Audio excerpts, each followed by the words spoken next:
Hello guys, welcome to study with innovation. दोस्तों, आप सभी का इस चैनल पे हार्दिक स्वागत है। दोस्तों, आज की जो वीडियो होने वाली है वो बहुत ही डिसेसिव वीडियो होने वाली है। वो क्यों होने वाली है? क्योंकि आज की जो वीडियो है उसमें हम बात करेंगे कि जो एग्जाम है, एग्जाम को कैसे टैकल किया जाए और कम समय में कैसे अप्रोच किया जाए। जैसे मैं बात करता हूं कि हमारा, आपको पता ही है, एक मोटो है कि make this attempt to your last attempt. अब की बार का जो अटेम्प्ट है वो आपका लास्ट अटेम्प्ट होना चाहिए, जिस भी कैडर के लिए आप तैयारी कर रहे हो। यानी दोस्तों, क्या होता है कि जो सारा जो गेम होता है ना, वो होता है माइंड का। कि जब मैंने एक बार ठान लिया या सोच लिया तो समझो वो हो गया। अब करना क्या है? करना है आपको फोकस रहना। कि आप सभी को पता है कि मन के हारे हार है और मन के हारे जीत। यानी जो सारा गेम है वो किसका है? माइंड सेटअप का। अब देखो, मैं आपको बता दूं कि आपने एक व्यक्ति के बारे में सुना भी होगा, डेविड गोगिंस। तो दोस्तों, वो क्या है कि उसने एक बार अपने माइंड में सेट कर ली ना, तो वो चीज कर ली। अब क्या है? अब कुछ नहीं हो सकता, अब वो चीज होके ही रहेगी। तो इस तरह का जो माइंड है वो माइंड एटीट्यूड आपका होना चाहिए। यानी अपने को क्या करना है? खुद का खुद का 100% देना है। ठीक है? खुद का 100% देना है। यानी हमें ये नहीं लगना चाहिए कि बाद में हम रिग्रेट करें उस चीज को। देखो दोस्तों, जो रिग्रेट होता है ना, रिग्रेट बहुत पेनफुल होता है। इसीलिए जो भी आप जिस भी एग्जाम की तैयारी कर रहे हो, तो अपना 100% अभी भी दे दो। अगर आप अभी भी दे देते हो तो डेफिनेटली आपका सिलेक्शन हो जाएगा, क्योंकि ये जो तैयारी है ये ज्यादा दिन का खेल नहीं है। अगर आप एक महीने भी डेडिकेशन के साथ में तैयारी कर लेते हो तो आपका इजीली ये जो एग्जाम है वो क्लियर हो जाएगा। और अब की बार जो वैकेंसीज है, आपको पता है 762 वैकेंसी तो सब स्टाफ टू कलरक है, और कलरक टू ऑफिसर के केस में 1500 प्लस वैकेंसीज है। तो वैकेंसीज यानी बहुत ज्यादा है। लेकिन ये अब की बार ही आपके पास गोल्डन चांस है। क्यों है? क्योंकि अभी आपको पता है कि बैंक जो है उनका मर्जर होने वाला है। तो मर्जर होने के बाद में क्या होगा कि जो प्रमोशन है ना, प्रमोशन में समस्या आएगी। कैसे आएगी? क्योंकि वैकेंसी कम हो जाएंगी और जो प्रमोशन लेने वाले कैंडिडेट है ना वो ज्यादा हो जाएंगे। तो आगे क्या है कि जो कंपटीशन है वो इससे भी ज्यादा टफ आपको देखने को मिलेगा। ठीक है? तो अब की बार का जो अटेम्प्ट है वो आपको लास्ट अटेम्प्ट बनाना है। कैन डू, विल डू, कर सकते हैं और करके रहेंगे। अब देखो, मैं रिसेंट में मैंने एक स्टडी की थी कि मैंने ना 10 पीटीएस और 15 जो क्या थे पीएन, अभी उनका क्या किया मैंने डिटेल्ड में। जैसे मेरे 10 मॉक टेस्ट मैंने करवा रखे ऑलरेडी। तो 10 मॉक टेस्ट ऑलरेडी करवा रखे, उसी के साथ में मैंने क्या किया, उसके एनालिसिस भी करवा रखे हैं। तो जो उन्होंने एनालिसिस से जो चीजें गेन की है, आप पे विश्वास नहीं करोगे कि उनके जो मार्क्स है ना, उनके जो मार्क्स जो हमने ऑल इंडिया मॉक टेस्ट लिया था उसमें 70 प्लस मार्क्स है सभी के, इंक्लूडिंग मैं बात करूं कि पीटीएस। तो पीटीएस भी अगर देखो 70-70 मार्क्स लेके आ रहे हैं, तो मैं ये कह सकता हूं कि इम्पॉसिबल कुछ भी नहीं है। ठीक है? सारा जो खेल है वो किसका है? माइंड सेटअप का। तो अपना जो माइंड है उसमें ये चीजें डाल लेनी है कि मैंने सोच लिया तो वो हो गया। ठीक है? तो अब की बार ये जो मैंने एक नई स्ट्रेटजी बनाई है वो उसका गारंटीड रिजल्ट है। गारंटीड रिजल्ट कैसे है? क्योंकि मैंने अभी आपको बताया कि जो ऑल इंडिया मॉक टेस्ट लिया था ना, उसमें 70 प्लस मार्क्स आए हैं सभी के। जिसमें मैंने बात की 10 पीटीएस और 15 जो बंदे हैं वो थे पीएन। और उन्होंने ज्यादा कुछ नहीं पढ़ा। जो मेरे मॉक टेस्ट एनालिसिस जो मैंने करवा रखे हैं, केवल उन्हीं से पढ़ा था उन्होंने, और उनकी थोड़ी बहुत तैयारी थी। ठीक है? तो कहने का मतलब ये है, ये जो मॉक टेस्ट एनालिसिस जो हम कर रहे हैं ना, ये गारंटेड रिजल्ट देता है आपको। यानी जैसे अभी मैंने एक क्वेश्चन डाला, जैसे एसएससी से डाला, तो यानी सुकन्या समृद्धि अकाउंट से रिलेटेड मैं आपको 20 बातें बता दूंगा। यानी क्वेश्चन हो गया एक, और इससे रिलेटेड मैंने बात बता दी कितनी? 20। तो यानी आपके सीधे से 20 क्वेश्चन और तैयार हो गए। इन फ्यूचर अगर उस टॉपिक से अगर कोई क्वेश्चन पूछा जाता है तो आप इजीली उस क्वेश्चन को टैकल कर दोगे। यानी ये जो आइडिया है ना, ये बहुत बेस्ट आइडिया है और गारंटीड रिजल्ट आता है। अभी देखो, सबसे पहले आपको क्या करना है कि हम मॉक टेस्ट प्रोवाइड कराएंगे। और जो मॉक टेस्ट अभी हम ना 25 मॉक टेस्ट बना रहे हैं।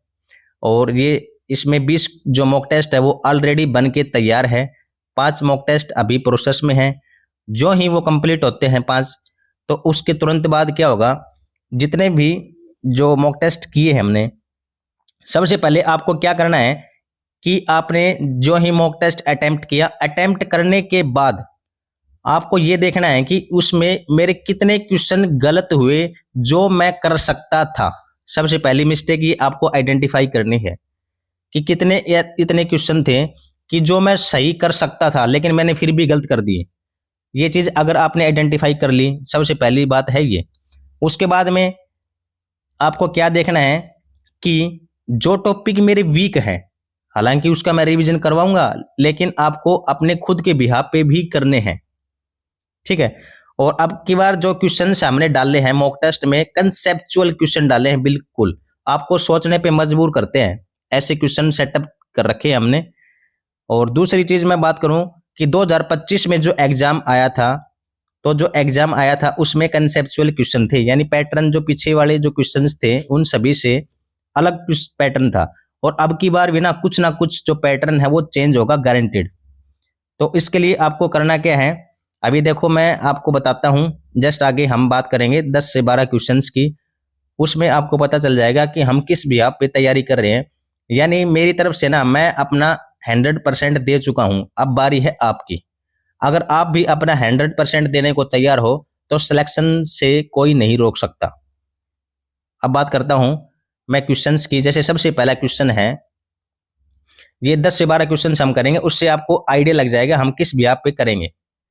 जैसे if I don't have any OVD, कि मेरे पास कोई भी ओवीडी नहीं है, can I open which type of account, तो क्या मैं अकाउंट ओपन कर सकता हूं, और अगर कर सकता हूं तो किस प्रकार का अकाउंट ओपन कर सकता हूं। Small account, BSBD account, PMJDY account और मित्र अकाउंट।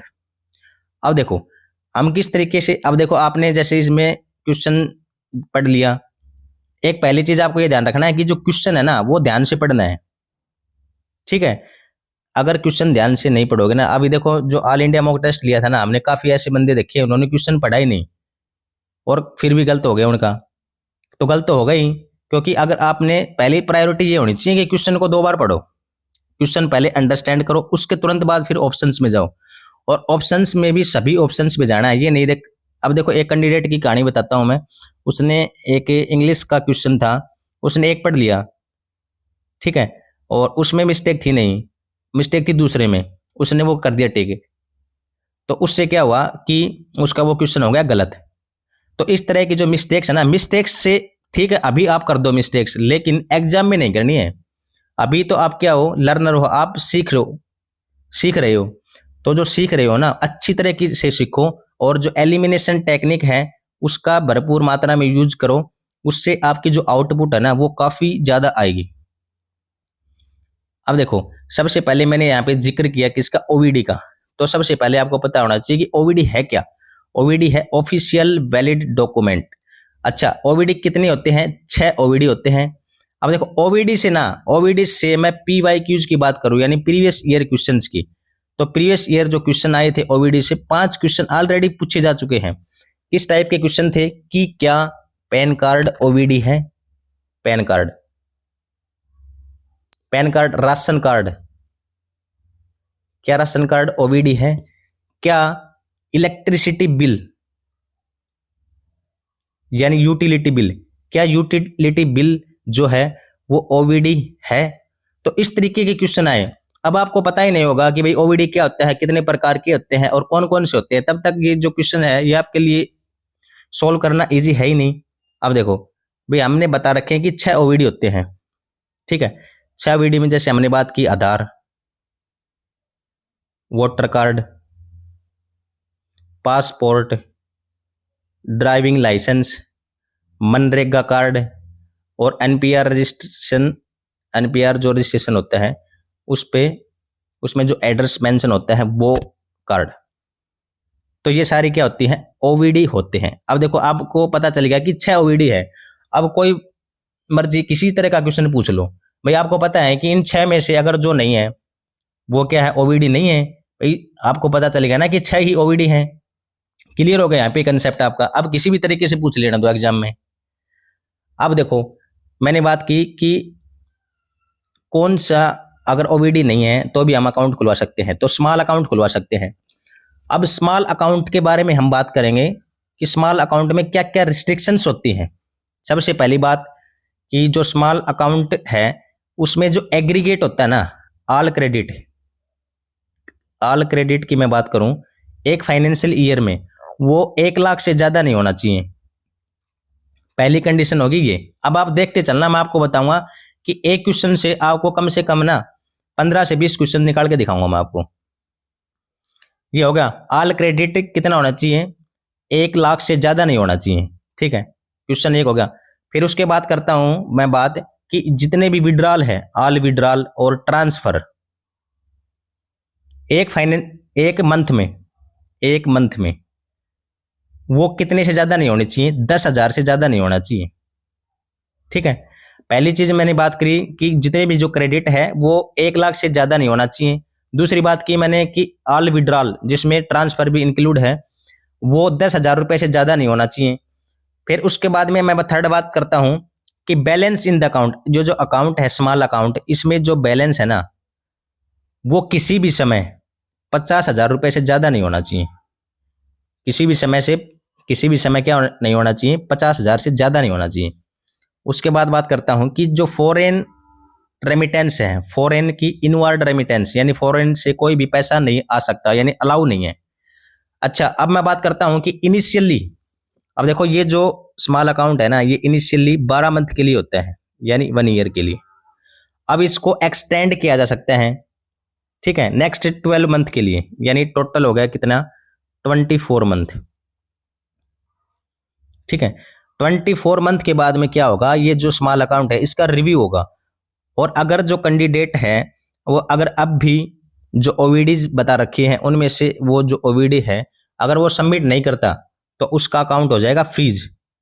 तो जो अकाउंट फ्रीज हो जाएगा, तो अकाउंट फ्रीज कोड क्या है, क्वेश्चन है ये, अकाउंट फ्रीज कोड क्या है।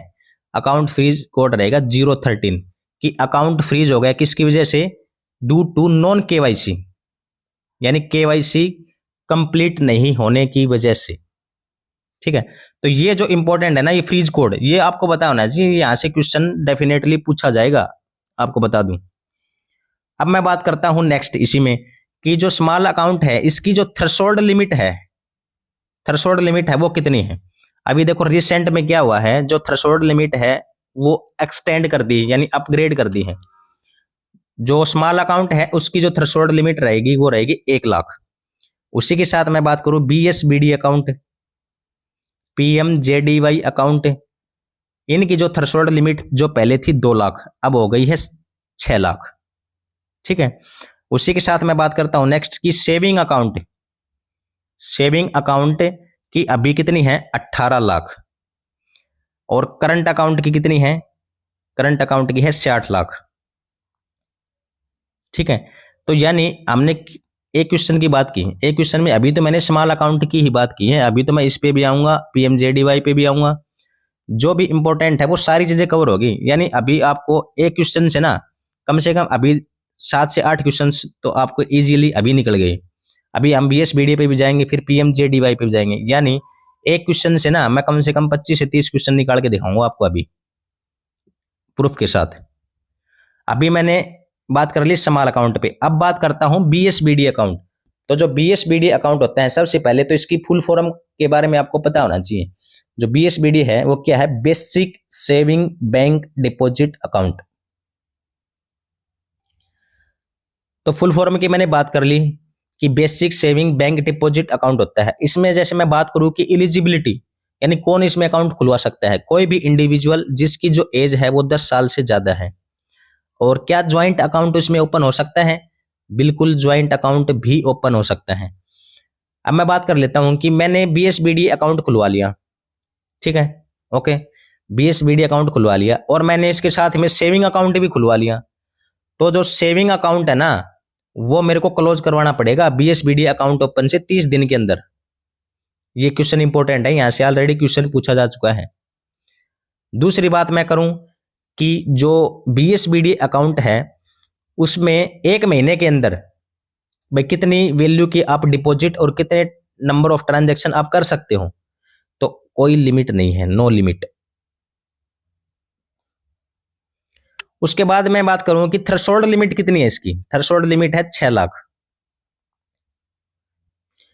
और मैं बात करूं कि कितने विड्रॉल कर सकते हैं एक महीने के अंदर। अभी मैंने जस्ट बात की है डिपॉजिट की, तो डिपॉजिट में क्या है, कोई लिमिट नहीं है, लेकिन लिमिट कहां रिस्ट्रिक्शन डाल रखी है, विड्रॉल पे। तो एज पर आरबीआई की बात करूं तो आपको कम से कम 4 विड्रॉल तो मिलेंगे ही मिलेंगे एक महीने के अंदर। और मैं बात करूं कि एज पर पीएनबी, पीएनबी ने 6 विड्रॉल दे रखे हैं, यानी 2 एक्स्ट्रा। अब बात करता हूं कि इससे रिलेटेड एक क्वेश्चन, जैसे अभी मैं बात करूं कि सेविंग अकाउंट से उन्नति से पूछा गया था कि 20 पेज की चेकबुक मिलती है। तो अभी आपको यह पता होना चाहिए कि बीएसबीडीए में कितने पेज की चेकबुक मिलती है, ये क्वेश्चन आपके लिए है। तो 10 पेज की चेकबुक मिलती है, ये आपको पता होना चाहिए। अभी मैं बात करूंगा नेक्स्ट। अब देखो बीएसबीडीए हमारा हो गया कंप्लीट। अब देखो ये जो सारी चीजें है ना, इसकी मैं बात करूं कि बीएसबीडीए हो गया, स्मॉल अकाउंट हो गया, पीएमजेडीवाई होगा, ये सारे किसके अंडर आते हैं, फाइनेंशियल इंक्लूजन के अंडर आते हैं। तो जो फाइनेंशियल इंक्लूजन है, ये किस कमेटी की रिकमेंडेशन पे की गई थी ये चीजें, डॉक्टर सी रंगराजन कमेटी। ठीक है, सी रंगराजन कमेटी की रिकमेंडेशन पे ये सारी चीजें हुई थी। ये जो कंसेप्ट आया था ना फाइनेंशियल इंक्लूजन का, कि अनबैंक्ड टू बैंक, यानी जिसके पास, जिसका किसी भी बैंक में खाता नहीं है, जो पहले असमर्थ थे खाता खुलवाने में, अब वो इजीली अकाउंट ओपन करवा सकते हैं इन स्कीम्स के तहत। तो जो पीएमजेडीवाई है, यानी प्रधानमंत्री जन धन योजना जो खाते हैं, अब देखो ये जो स्कीम है, सबसे पहले मैं 2 चीजें बात करूंगा। एक तो बात करूंगा अनाउंस, ये जो स्कीम है इसके बारे में अनाउंस कब किया गया था और लॉन्च कब की गई थी। अब देखो अनाउंस तो की गई थी 15 अगस्त 2015 के दिन, यानी 15 अगस्त स्वतंत्रता दिवस के उपलक्ष्य में। और मैं बात करूं कि लॉन्च कब हुई थी, तो यानी इसके 13 दिन बाद, यानी 28 अगस्त को, 28 अगस्त 2015 को क्या हुई, लॉन्च हुई। अब बात कर लेता हूं कि इसमें इंश्योरेंस मिलता है आपको। तो जो क्लासिक है ना, क्लासिक पे मिलता है 1 लाख का, और जो 1 लाख से 2 लाख, हालांकि ये जो लिमिट है वो इनहेंस कर दी गई थी। और जो प्लेटिनम है, प्लेटिनम, प्लेटिनम में मिलेगा आपको 2 लाख रुपए का पर्सनल एक्सीडेंटल इंश्योरेंस। उसी के साथ मैं बात करूं कि ओडी फैसिलिटी मिलती है आपको मिनिमम 2,000 रुपए से लेके और 10,000 रुपए तक। मिनिमम 2,000 रुपए से लेके मैक्सिमम 10,000 रुपए तक की ओडी फैसिलिटी मिलती है। ये कब मिलती है, आपने अकाउंट ओपन किया और उसके जैसे 6 महीने बाद अगर आपका जो अकाउंट है वो सेटिस्फैक्ट्री रिकॉर्ड है उसका, उसके बाद ये चीजें आपको मिलती हैं, यानी ओडी फैसिलिटी मिलती है। अब बात करता हूं कि जो लाइफ इंश्योरेंस कवरेज है, लाइफ इंश्योरेंस जो कवरेज है उसमें दिया जाता है 30,000 रुपए तक का। और ये किन को दिया जाता है, जिन्होंने अकाउंट ओपन किया था 15 अगस्त 2015 टू 28 अगस्त 2018 के बीच में, उनको मिलता है क्या, उन सभी को मिलता है 30,000 रुपए का लाइफ इंश्योरेंस। ये एक इंपॉर्टेंट पॉइंट है, ये आपको पता होना चाहिए। ठीक है, तो अभी मैंने किन किन चीजों के बारे में बात की। एक दूसरी चीज, अगर आपका एक्सीडेंटल इंश्योरेंस, यानी आपका एक्सीडेंट हो गया और एक्सीडेंट होने के कितने दिन के बाद में ये जो एक्सीडेंटल क्लेम मिलता है इसमें, तो कितने दिन बाद में हमें इसके बारे में जो बैंक है उसको सूचना देनी पड़ती है या फिर क्लेम प्रोसेस करना पड़ेगा विद इन 90 डेज, 90 दिन के अंदर। अब देखो एक क्वेश्चन हमने कंप्लीट कर लिया है, तो एक क्वेश्चन से आपको 20 प्लस क्वेश्चंस आपको देखने को मिले हैं, ये तो आपके सामने ही है। अब मैं बात करता हूं नेक्स्ट कि what is the freeze code of account freeze due to KYC. अब देखो ये क्वेश्चन में ऑलरेडी अभी मैंने बताया था ना, उसमें डिस्कस हो चुका है कि 013 है। अब आपको बताना है कि 001 और 002, 011 और 009, इन ये जो कोड है, इनका जो सीआरएम कोड है, इनके बारे में बताना है आपको कि क्या क्या इससे रिलेटेड है। अब देखो 001 क्या हो गया, इंडिविजुअल का। 002 किसका हो गया, ये आपको बताना, चल आपके लिए दे दिया ये चीजें। 011 ये आपको बता देता हूं, ये 2025 में पूछा गया था ये क्वेश्चन, ये था सोल प्रोप्राइटरशिप। का जो क्या है, ये कॉन्स्टिट्यूशन कोड या फिर सीआरएम कोड है। अब देखो केवाईसी के बारे में बात कर लेता हूं। केवाईसी की फुल फॉर्म क्या है? Know your customer. केवाईसी के कितने एलिमेंट होते हैं? 4 एलिमेंट होते हैं। और जो इसमें पीरियडिक अपडेशन करनी पड़ती है केवाईसी की, तो 2, 8, 10। हाई रिस्क, मीडियम और लो रिस्क। ये है इसमें हाई रिस्क, मीडियम और लो रिस्क। इनकी क्या करनी पड़ती है? हर जो पीरियड है मैंने बताया है उसके बाद में इनकी केवाईसी अपडेट करनी पड़ती है। उसके बाद में नेक्स्ट है, अब देखो पीएमजेडीवाई। ये जो क्वेश्चन है ये भी हम ऑलरेडी कवर कर चुके हैं। अभी हमने किया ना कि जो 15 अगस्त 2014 15 अगस्त 2014 को क्या हुआ, ये जो स्कीम है 15 अगस्त 2014 को अनाउंस की गई थी।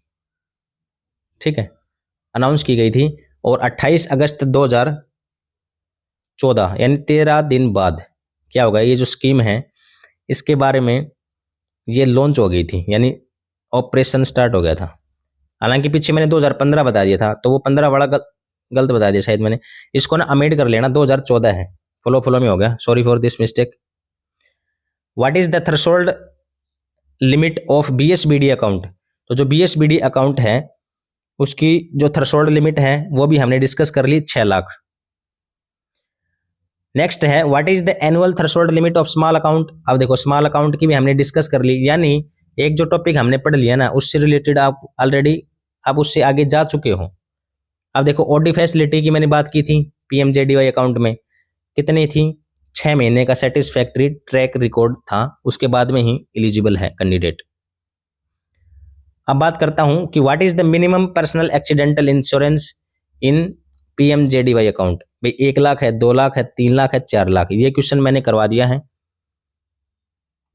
उसके बाद में नेक्स्ट है, ये क्वेश्चन भी मैंने अभी जस्ट करवाया, यानी देखो पीएमजेडीवाई मैंने करवाया था ना, अब इससे रिलेटेड कितने क्वेश्चन आ गए एग्जाम में? 2 से 3 क्वेश्चन जैसे मैंने अभी मॉक तैयार कर रखा है इसमें आ गए, तो आप इजीली इसको कर दोगे। भाई 90 डेज के अंदर क्या करना पड़ता है?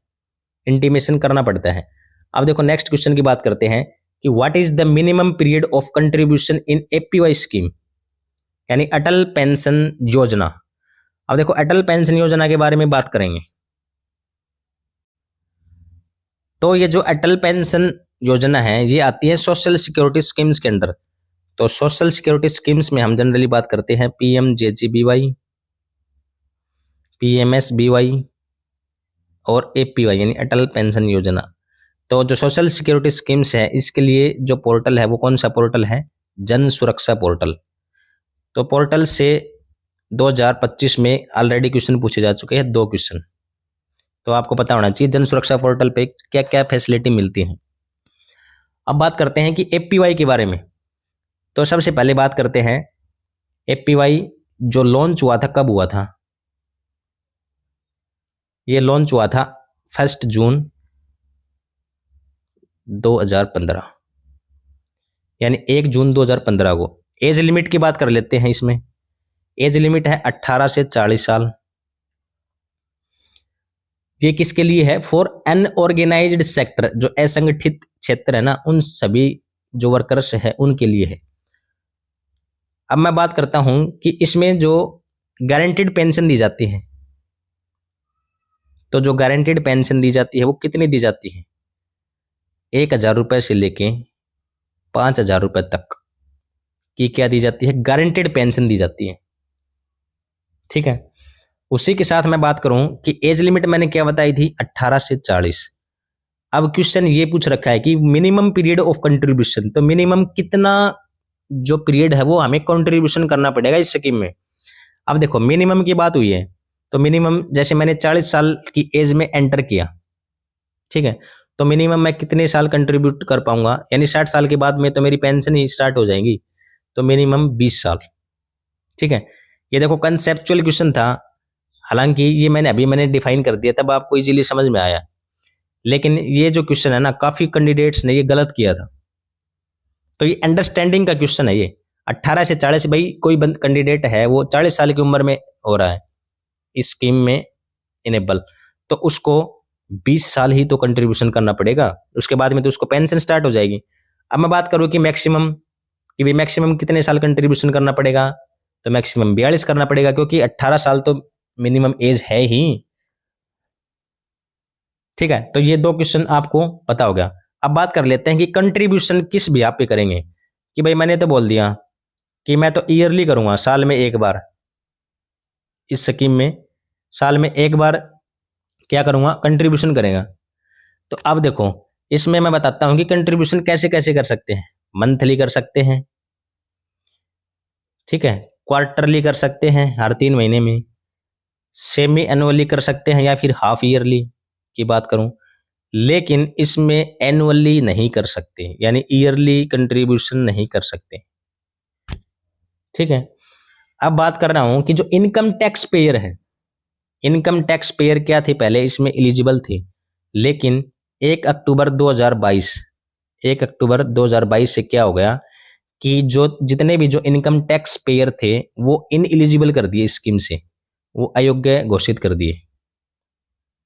ठीक है, अब बात करता हूं कि जो अकाउंट है, ये जो अकाउंट फ्रीज कब होता है, एपीवाई अकाउंट है वो फ्रीज कब होगा, यदि हमने पिछले 6 महीने में, यानी 6 महीने में कोई भी कंट्रीब्यूशन नहीं करते हैं तो।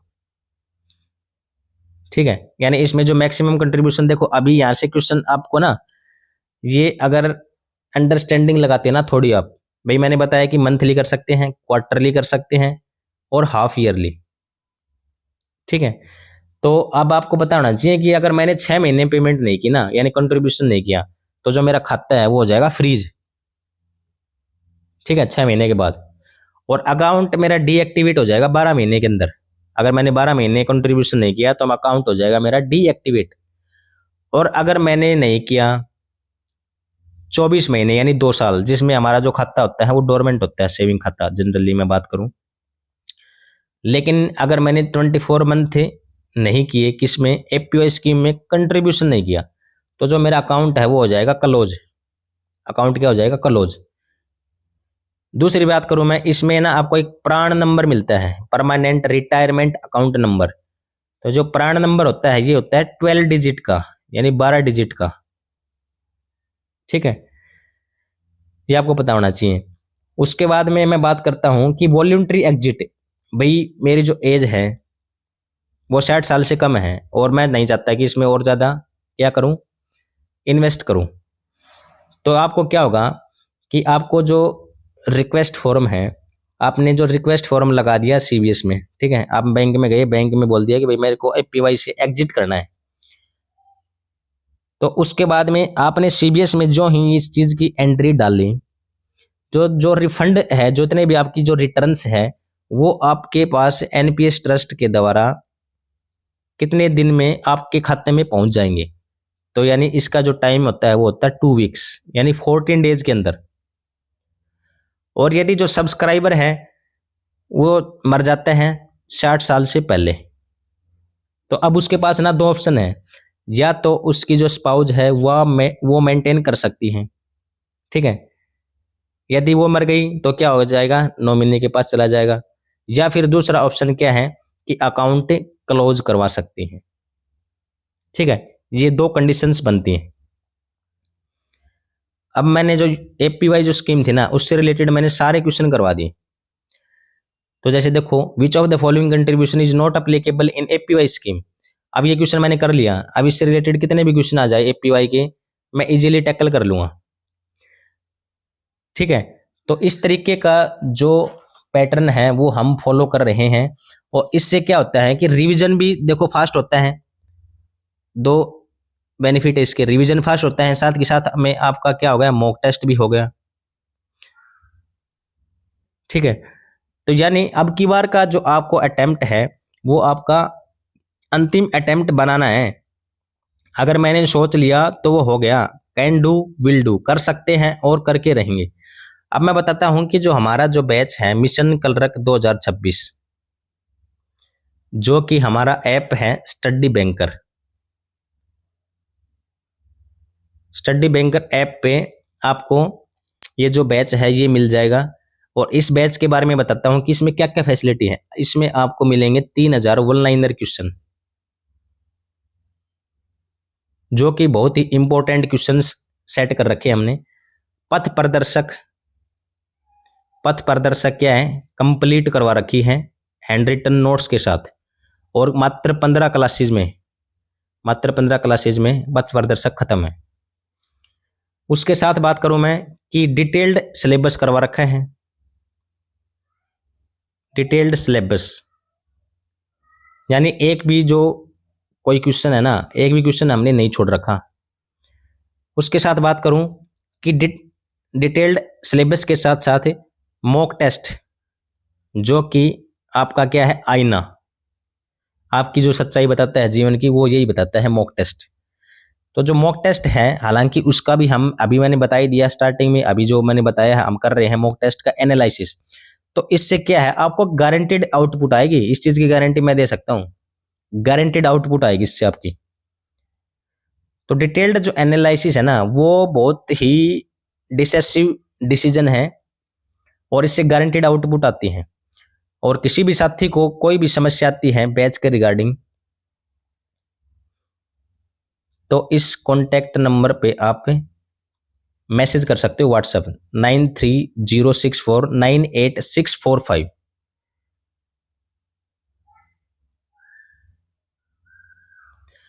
तो ये मैंने कुछ क्वेश्चंस लिए थे, अभी और ज़्यादा क्वेश्चंस हम बात करेंगे। जो हमारा बैच है उसी के अंदर हमें कम से कम 25 मॉक टेस्ट का डिटेल्ड एनालिसिस करेंगे। उससे क्या होगा कि जो पूरा जो सिलेबस है ना, जो हमने कवर करवा रखा है, वो पूरा का पूरा इन जो 25 जो मॉक टेस्ट है, इन सभी में सारा इंक्लूड हो जाएगा वो, उससे बाहर आपको पढ़ने की जरूरत भी नहीं है। तो दोस्तों, कैन डू विल डू, कर सकते हैं और करके रहेंगे। तो make this attempt to your last attempt. दोस्तों मिलते हैं एक और नए सेशन में, तब तक के लिए धन्यवाद। जय हिंद, जय भारत।